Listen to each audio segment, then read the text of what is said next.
सभी को सादर नमस्ते।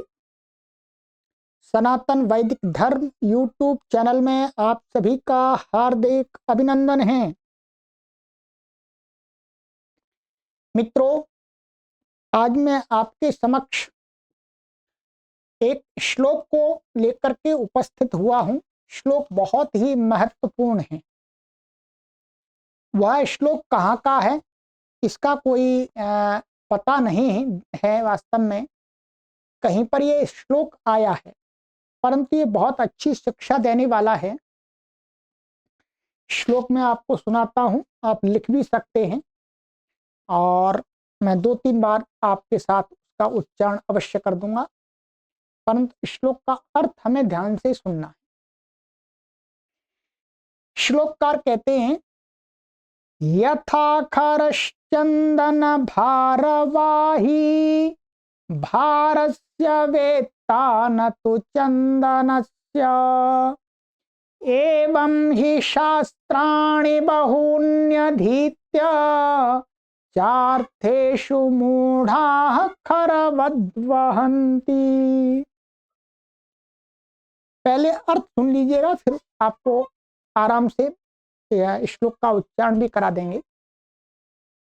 श्लोककार कहते हैं कि यथा खरश्चंदन भारवाही। यथा का अर्थ होता है जिस प्रकार से। खरा, खरा बोलते हैं संस्कृत में गधे को।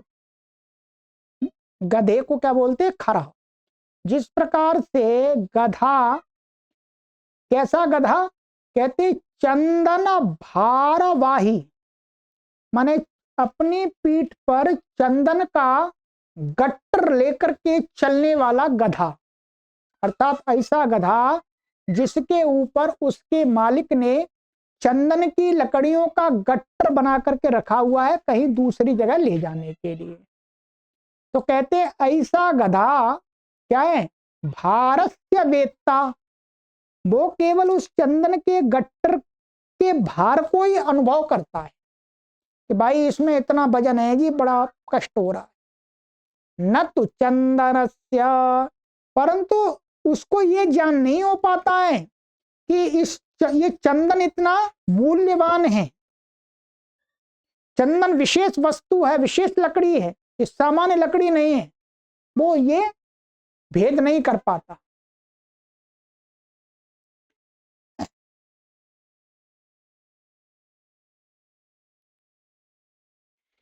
तो कहते हैं वो चंदन का अनुभव नहीं कर पाता, चंदन की जानकारी नहीं ले पाता कि मैं कितनी कीमती चीज को ले जा रहा हूं, इसका कितना मूल्य है।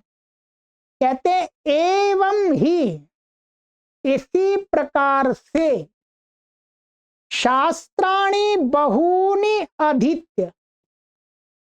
कहते हैं कि ठीक इसी प्रकार से इस संसार में वो लोग, कौन से? जिन्होंने अनेक शास्त्रों को रट लिया,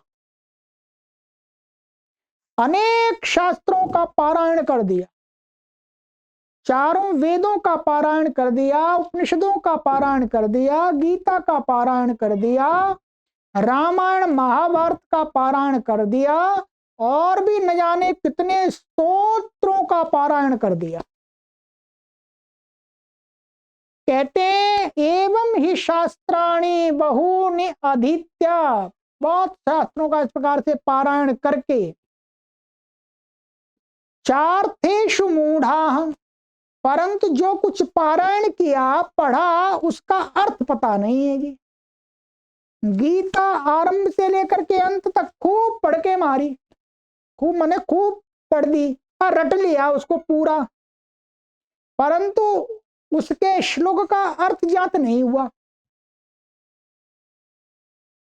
वेदों के मंत्रों को खूब रट के फेंका, फेंका मतलब मैं वैसी भाषा में कह रहा हूं, अर्थात खूब रट लिया, परंतु एक भी वेद के मंत्र का अर्थ नहीं मालूम हुआ। तो कहते हैं इस प्रकार के जो व्यक्ति होते हैं, जो बिना अर्थ समझे पढ़ते रहते हैं, रटते रहते हैं, पारायण करते रहते हैं, धार्मिक ग्रंथ मान करके, कुछ ग्रंथ मान करके, ठीक है, कहते हैं वो लोग उसी प्रकार है।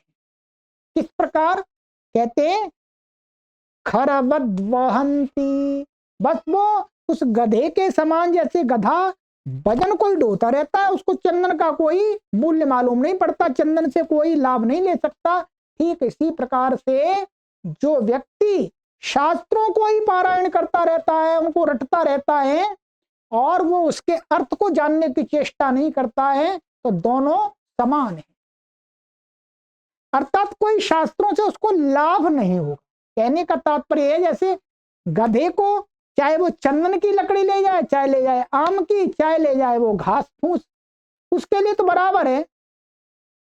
ठीक वैसे ही चाहे कोई व्यक्ति कोई भी ग्रंथ पढ़ ले, चाहे वेद पढ़ ले, चाहे पुराण पढ़ ले, चाहे गीता पढ़ ले, चाहे कुरान पढ़ ले, कुरान अर्थात कुरान तो कहां से, कुरान में तो वैसी बहुत सारी बातें लिखी हुई हैं, उनको जानेगा भी तो भी उतना लाभ क्या है।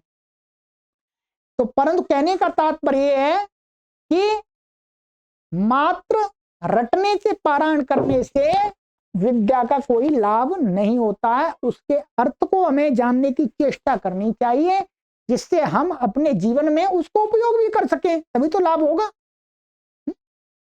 तो संस्कृत के श्लोककार ने भी रटने की अपेक्षा अर्थ को समझने पर जोर दिया है।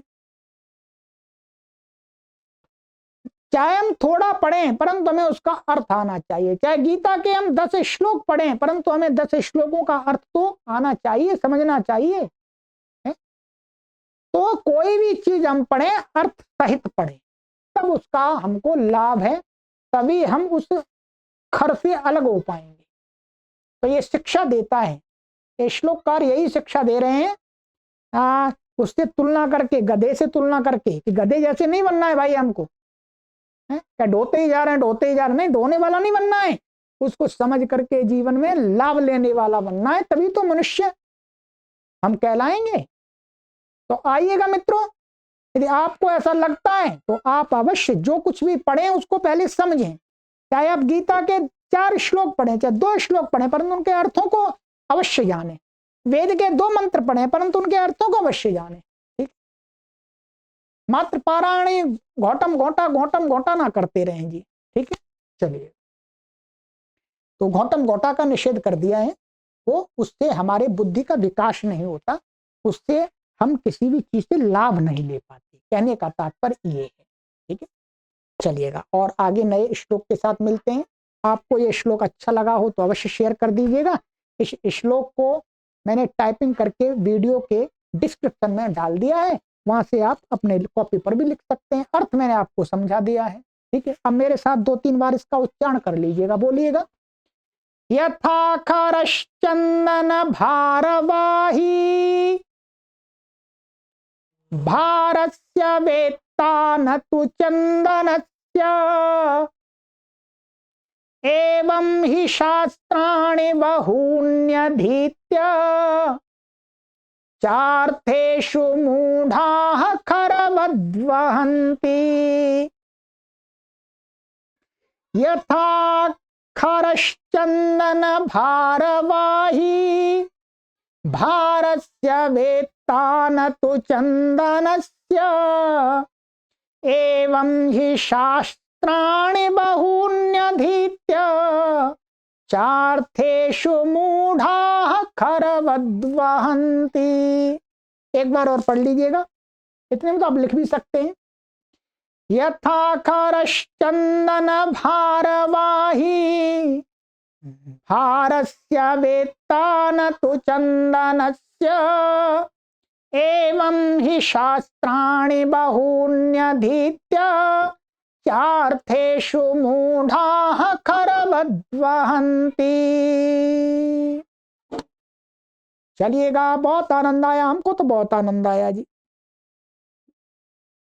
आप भी संस्कृत सीखेंगे तो आप भी शब्द अर्थ कर लेंगे, परंतु मैंने तो आपको बता ही दिया। ठीक है, अब आप संस्कृत नहीं जानते तो भी आप अर्थ समझ गए। ठीक, चलिएगा, सभी को सादर नमस्ते।